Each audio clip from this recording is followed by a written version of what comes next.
What is going on, everybody? It is your boy Zeri, and before we get into the video, I just want to remind everybody, if you're under level 15 and you want $10 worth of free stuff, go to your settings, go to use promo code, and type in XMGGift. You do that, you'll get $10 worth of free stuff. It helps support the channel. So if you're under level 15, make sure you're using that promo code XMGGift. Enjoy the video. What is happening, my YouTube family? It is your boy Zeri, and we are here for the Where Stuff First. We're going to talk a little 30 through 21, and if you're unsure of my rankings, please refer to the first video in the series, and it'll explain what I was thinking. So, we're going to jump right into it with number 30, and that is Kyra. Kyra was a top 10 player when this game first launched, and she received a mini nerf, but that doesn't hinder her from being very, very good. So, she's just not as powerful as she was, so I think the 30s is a good spot for her. She does benefit a little bit more from being run with demons, but she pairs very well with people who benefit from invisibility. Now, that is what got nerfed. She applies visibility to all mages and herself.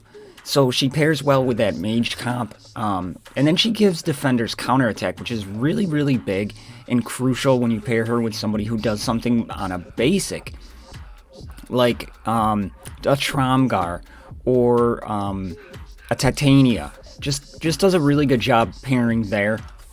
And then also what you got to think about is she has a 50% chance for an ability block for 2 turns. A real easy T7 for this ability here would be like a 75% chance, 80% chance for an ability block. 230 on a basic isn't bad. She has her AoE here, 30% chance to daze though. Daze is a really strong mechanic.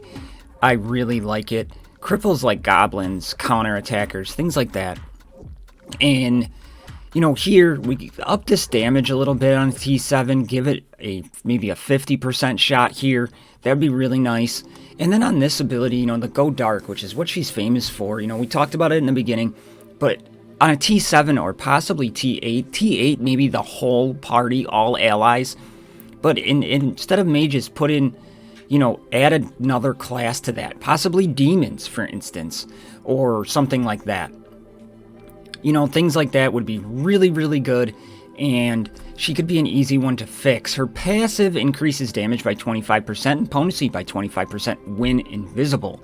So up those on a T7, I like that, but she does pair well with that. She isn't what she was once, but she's still really, really good and can definitely help you out in the early game. So I have Kyra at 30. Coming in at 29 is Cruel, and Cruel is a interesting champion. She isn't like a super powerful damage dealer, but if you've played other games like Marvel Strike Force, she's the Mr. Sinister. If you played, Star Wars Galaxy of Heroes, she's like their Thrawn. She always seems to be there because of her her creator reflection. Summons a reflection of the target enemy with 70% of their health, 75% speed, can only summon 1 reflection at a time. T7 or possibly T8 for this move would be summon 2 reflections. That would be so cool. Really like that ability. And it always keeps her relevant because whoever the best player is in the game, if you don't have Thelaine, you can copy Thelaine and you can get her. If you don't have Garrett, you can copy Garrett, get him. So she's always going to be relevant. But I can't put her any higher than 29. She does dispel the defender by making them go invisible, so that is also a plus. And then she calls in the reflection to assist, which is sweet. Here though, if the enemy is a demon, the health Cruel and her summon reflection recovers by 70% of the damage dealt. I don't like that caveat at all. I don't understand that. It's super annoying. If it was just, if the enemy, or when attacked, the health of Cruel and her summon reflections cover 70% of the damage dealt, fine. Her passive ability is a mouthful, but she can be paired with anybody, so her plug-and-play viability does go up. And it doesn't matter if it's Order or if it's, clans. It doesn't matter. You can pair her with anybody, and if you have this combination, you're going to get a benefit from it. But because of that create reflection, Cruel, 29. Don't look for her to do damage, but if you don't have that newest shiny toy, she can make you have it. So that part's pretty cool. 28 is Zelenar. And Zelenar, I wish I had time to do tournaments to get Zelenar higher. He is just really, really cool. And he's harder to defend. He really is. And because you don't know how to play him. Again, RNG kind of base character, but he brings so much cool stuff to the party. And here he increases health, speed, armor, crit chance, and crit damage and speed by 10%. If Mortha and Corcoran are on the battlefield, they receive the same buff. So let's take off that back caveat, but you're giving yourself health, shield, armor, crit chance, crit damage, and speed by 10%. So you can ruin this guy however you want. You want him to be fast, he be fast. You want him to be tanky, you're going to benefit from any rune set you put on this guy. That is really cool. Now, you know, T7, maybe 15 or 20% increase. Here, on the Totem of the Day, this is where it gets really tricky because depending on what totem you get is how it goes. You have the air, the earth, the fire, and the water totem. Each do different things. The air attacks, the earth is a tank, the fire burns, the water heals, and they can be super, super beneficial. But it is completely RNG based, kind of like that of Garrett with his arrows. But it says if Mortha and Corcoran are in the party, summons one more random totem. Now, what I'd love to see here, T7, you summon 2 totems, and then a T8 possibly, if Mortha and Corcoran, you summon 2 more. Imagine dropping all those totems right off the bat. Really, really positive. This move here is super cool. The damage, 220 to an enemy, then change 4 random enemies, dealing 200, 180, 160, and 140. So technically you're attacking 5 people. Alright, you have a 50% chance to inflict a tenacity decrease and 25% chance to repeat this attack. T7's here, which would make him super viable. Obviously, we up the damage a little bit, up the tenacity chance, and up the chance to repeat. So this is possibly one that could be a T7 and a T8. But on the test server, I had this thing go 3 times in a row. And you can really do some damage with this guy if you get him the right way. He does 280 on a basic, which is very good. Deals an additional 25% magic damage for each living totem in the party, so that doesn't have anything to do. He can be plug and played. He carries the fighter and the mage tag, and it doesn't matter what totem is down.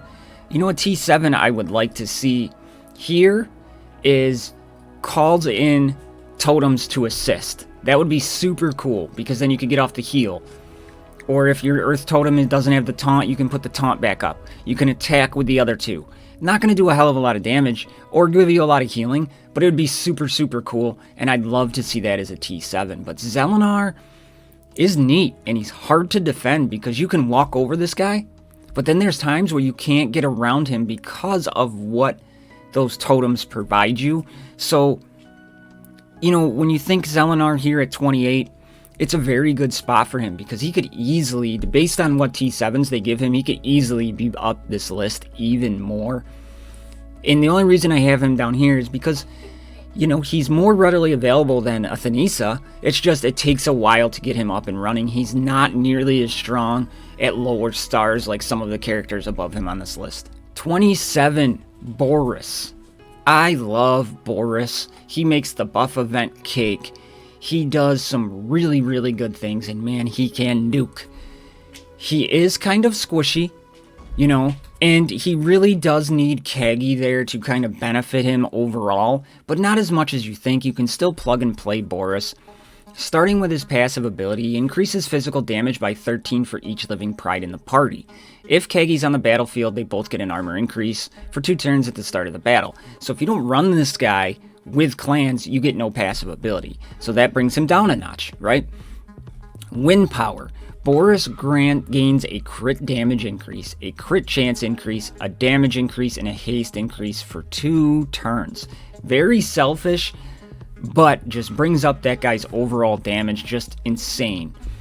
This move here, 350, inflicts 2 stacks of bleeding and an armor decrease for 2 turns.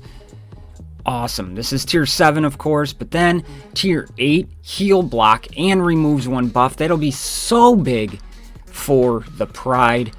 Then tier 7 here deals 240. If the target is the lowest health in the party, he deals 300 instead. I'll take that. I would have loved to seen them incorporate that bleed into the basic as well. Could you imagine him on a bleed team? It'd be just insane. Him and 2 bald next to each other. Wow. But Boris, he's there to do damage. He's selfish, and that's why he falls at 20. What are we on? 27. He just falls there because he is selfish. He needs Kagi. He needs the pride. But fighter, ranger, gladiator, tournaments galore, can pump out the damage. If you hide him behind a good tank who's constantly taunting, good luck. You gotta get him out of there fast, or he's going to nuke you down. I mean, he destroys Titania. He's just really good. Single target nuker. Love me some Boris. 26, General Murdoch. Now, if we were counting leaderships, Murdoch's in probably top 15, possibly top 10 character, but we can't take into the leadership. Now, he does offer stuff because he has so many tags. He has Tactician, Goblin, Rogue, Traveler. He has a lot of tags, so he can fit into those tournament groups very, very well. He could be a solid option to put behind because he does offer some things. He increases potency by 30% if there are any members of the Order in the enemy party. And then elves. So this is really good when you think about it because a lot of people run Garrett, a lot of people run Eric Shieldbreaker, a lot of people run Titania, a lot of people run Thalane. So overall, this works out really well. Plus, you're already getting 30% because somebody's bound to have somebody from the Order, I would assume, in there. So you got to think, if somebody even has a Titania in the back row, you're getting an extra 60% potency. So based on the meta right now, this is a really good passive ability. Then... oh, we did that. We just did that one. Then here we have the slow bombing. This is the part I don't really care for about his move kit. 250 physical damage to all enemies, 70% chance to inflict slow. 2-turn cooldown, right? If you don't get that slow, it really hinders it's a trap. Because it's 400 physical damage if the target's inflicted by slow, their turn meter decreases by 50%. But if you don't get that slow at a 70% clip on a double potency tenacity check, and there's no Order or elves in the other party, you gotta get potency on the guy. If the target is deflected by a damage decrease, calls in a random ally to assist. And then on his basic, he does have the damage decrease, so his move kit plays in well, but you kind of want a basic, then you want to slow bomb, then you want to put it's a trap. So you kind of got to pay attention when you use him. He's not the best on auto unless you're under a full Goblins team, but we can't take that into consideration.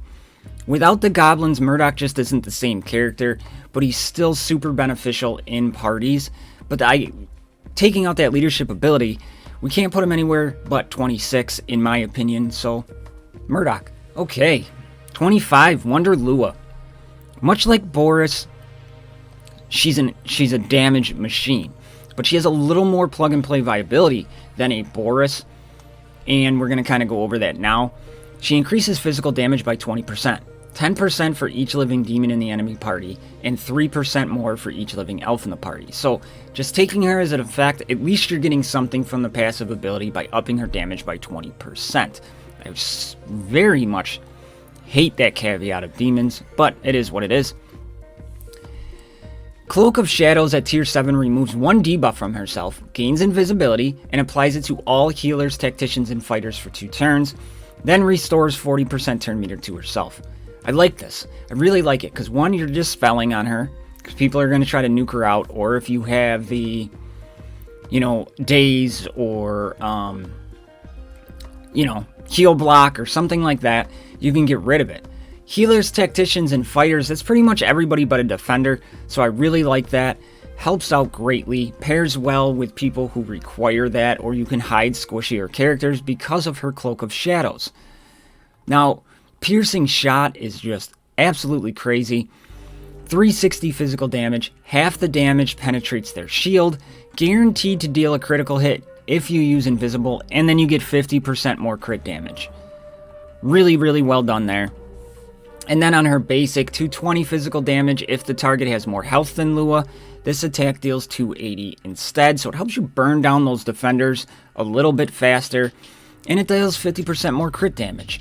So she is just a really, really well-built character. Other than that passive, she does her role. She benefits by hiding squishier characters underneath that stealth. When you get that stealth, you know, she does the more damage, so it benefits her.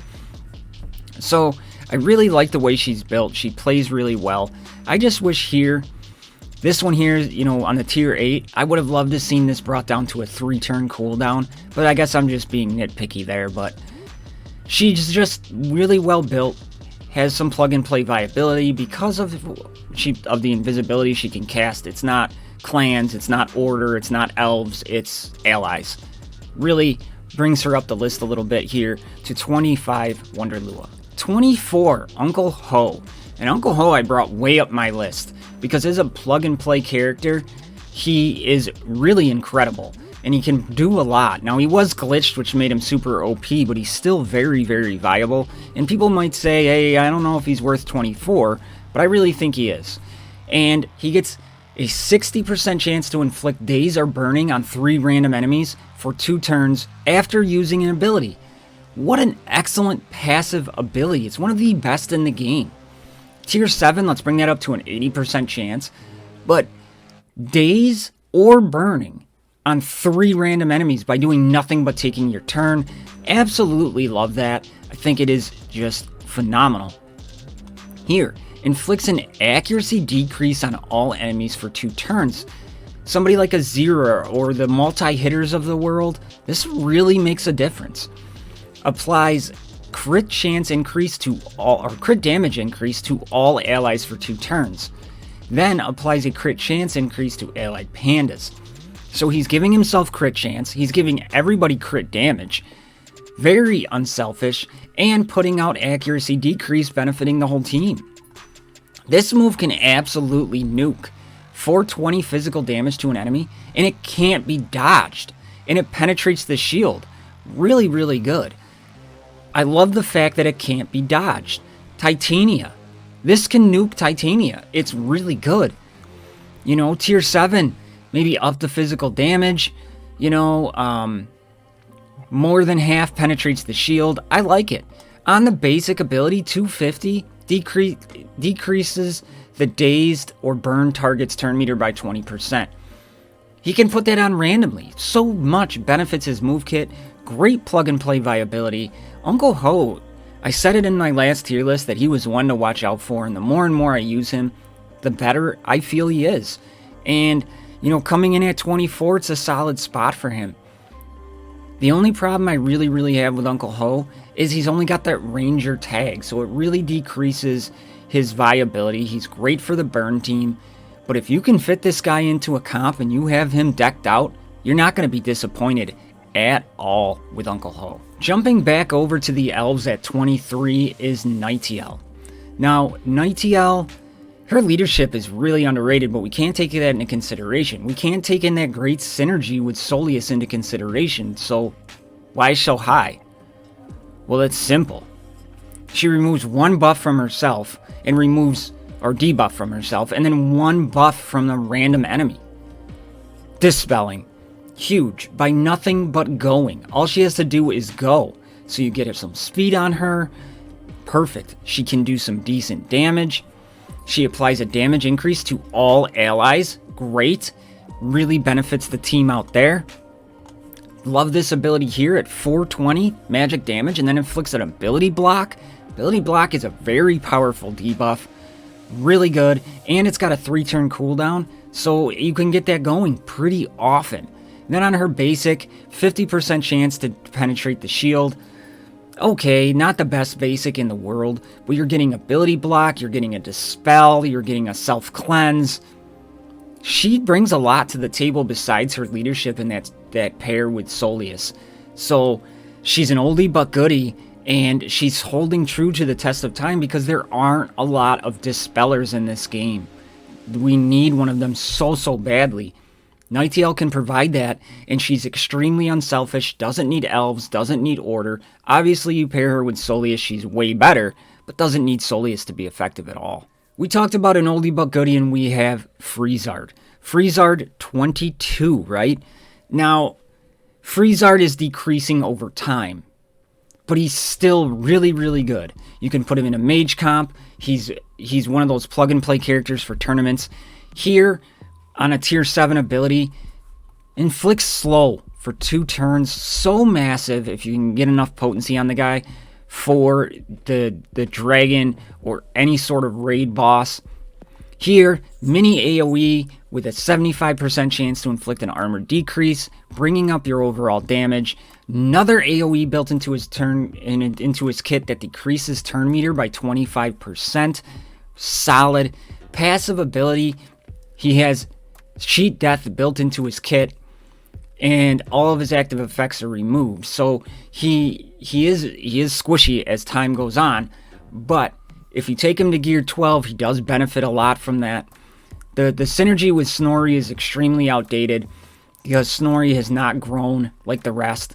But Freezard, very good plug and play, helps you get around those taunts. And I think when the dwarves come in, Freezard's going to see a resurgence because he has 2 AoEs to bring down those charges, or AoEs in quotation marks. But he has 2 multiple attacks, I guess is the better way to put it. And you can bring down those charge. He could definitely hurt that team quite a bit. And he's not what he once was. I get it. His damage hasn't stood the test of time. But he's still good. Still has his spot. And I think it's a solid spot for him here at 22. Finishing off this list at 21, we have Sent and Turion. And if you haven't used Sent and Turion, wow, you are missing out. Centurion is just really good. They are really hard to get around. Now, if you put them with the half pigs, obviously they're way, way better. But putting this guy on really any team if that's lacking a defender and you have him built out, good luck. It is super hard to get around this guy. And the reason for that is when they have Oink, they get a 40% armor increase. No Oink, they get 25%, they get 25 speed, so they're increasing how fast they can go. When a debuff is inflicted to Centurion, if they have Taunt, they gain Oink.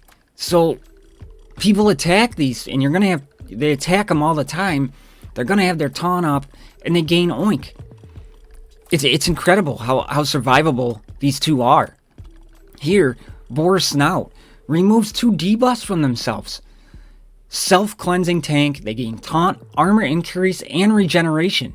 And slow. Crazy. You're slowing yourself down as a tank, and that is just incredible. They recover shield equal to 35% of their max health. Really, really good. Really good. Now you want to up their health. Like here, I don't really have them built for health. I have them built more for shield, and I got to change that up. But this is a great taunting mechanism. Armor increase, regeneration, slowing yourself down, taking off 2 debuffs, healing yourself even more. Really good. This move here, 300 physical damage. If they have Oink, they inflict stun and heal block. Your tank is giving you stun and heal block.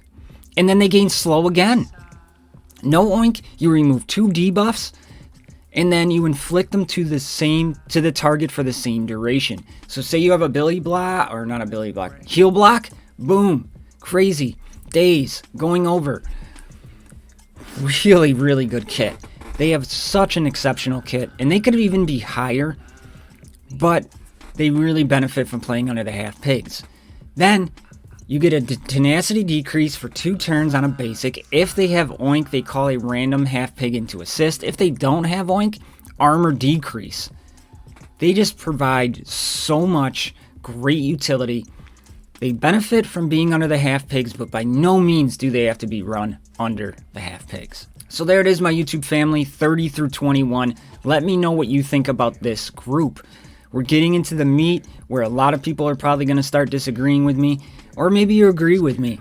Maybe you haven't used these characters and you're going to start pushing to gear them out. And I think some of them maybe you should. So with that being said, that's what I got for everybody today. If you like what you're seeing, please consider hitting that subscribe button. Like the video, really helps out my channel. And, you know, you can always unsubscribe later if you don't like the content you see. So for all my XMG family members out there, you know I love you. See you in the next one. I'm out.